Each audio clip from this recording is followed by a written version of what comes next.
e tinha, sei lá, 50 torcedores do Inter ali, jantando, tomando uma cerveja e tal.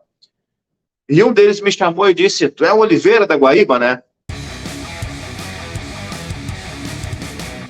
E temos a pergunta aqui do João. O João perguntou quais foram as diferenças que você sentiu, Cristiano, no comportamento da audiência da Guaíba, né, entre colorados e gremistas, após você se declarar torcedor do Grêmio.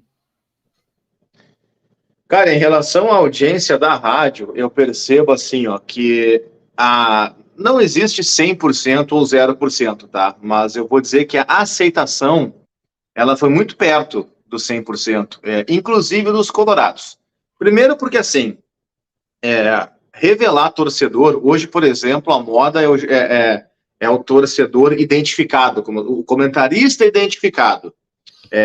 Mas tu pode ser identificado e analisar um jogo de futebol de forma séria, equilibrada, certo?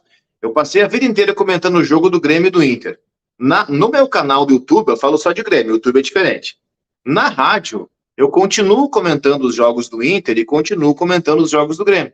Ah, mas é gremista, como é que vai fazer jogo do Inter? Qual é o problema? Eu já era gremista antes. A diferença é que as pessoas não sabiam, ou sei lá, no máximo imaginavam, entendeu? Agora é aberto, mas qual é o problema? Ou vocês acham que os outros comentaristas não têm time? Para pegar a Rádio Guaíba, o Carlos Guimarães, o Gutierrez Sanches, sei lá, vão para a Rádio Gaúcha, o Maurício Saraiva, o Guerrinha tem time, é colorado, todo mundo sabe, eu sou gremista e acho o Guerrinha um grande comentarista. Concordo com tudo que ele fala? Não, por sinal, mais discordo do que concordo, mas ele é um cara embasado, né? Sei lá, pegar caras históricos da nossa crônica gaúcha, Ribeiro Neto, todos eles têm time. Ah, mas não são declarados? Bom, é uma escolha profissional de cada um. E eu percebi que abrindo o time, que declarando o time, que sou gremista desde a infância, boa parte, aqueles que não gostaram de mim, ou que não gostavam de mim, Vitor, continuam não gostando, ou seja, não mudou, tá? Só que tem muita gente, e esse fenômeno eu percebi, que começou a dizer o seguinte: pô, legal, esse cara eu respeito porque ele é gremista, mas ele critica o Grêmio. Se tiver que criticar, ele é gremista, mas elogia o Inter. E eu uma vez fui parado para quem é de Porto Alegre, bem pertinho do Beira-Rio, caminho em direção ao centro, tem um viaduto e ali tem o Mac Áureo, que antes era coladinho do Beira-Rio, depois com as obras da Copa ele ficou um pouco mais afastado. E saindo no jogo do Inter ali, eu parei ali para comprar, enfim, um X, um cachorro-quente e levar para casa. E ali é um reduto de colorados. Eu parei ali, estacionei o carro, fiquei na fila e tinha, sei lá, 50 torcedores do Inter ali, jantando, tomando uma cerveja e tal. E um deles me chamou e disse: tu é o Oliveira da Guaíba, né? Eu disse: sou. Aí ele: tu é gremista, né? Aí eu olhei firme para ele e disse: sou. Aí ele: cara, mas eu vou te dizer uma coisa. Tu é gremista, mas tu respeita mais o Inter do que a maioria dos colorados da imprensa. Aí eu disse: cara, é isso aí.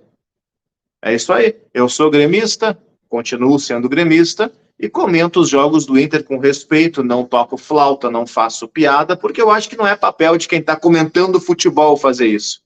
Então, para mim, foi absolutamente tranquilo. Quem não gostava de mim antes continuou sem gostar depois, não mudou nada, mas muita gente que não gostava passou a pelo menos respeitar essa ideia. Então, eu nunca vi ninguém, Vitor, foi o João que fez a pergunta, né? Eu nunca vi ninguém, esse é um exercício, e eu converso com muita gente, inclusive na própria rádio, que pensa em abrir o time, mas não sabe, tem receio. E eu costumo dizer o seguinte, porque disseram para mim na época que eu estava pensando em abrir. Vocês já viram, porque é definitivo, tu não pode abrir o time e depois desabrir, não tem como, então abrir o time já era. Mas tu já viu alguém se arrepender? Eu nunca vi ninguém abrir o time e depois dizer: pá, me arrependi de ter aberto o time. É um movimento natural, sabe? É que o rádio, eu costumo dizer assim, Vitor, que as pessoas falam: o rádio o público é muito conservador. Eu não acho o público conservador. Eu acho que as pessoas que controlam as rádios no Rio Grande do Sul são conservadoras. O público não é. Se o público fosse, vou falar da rádio que me formou, que foi a Rádio Grenal, se o público fosse conservador, A Rádio Grenal, que fala só de dupla Grenal, 24 horas por dia. Não fala de economia, não fala de política, não fala de buraco na rua, não fala de trânsito. Só futebol. Tu acha que essa rádio ia ter audiência?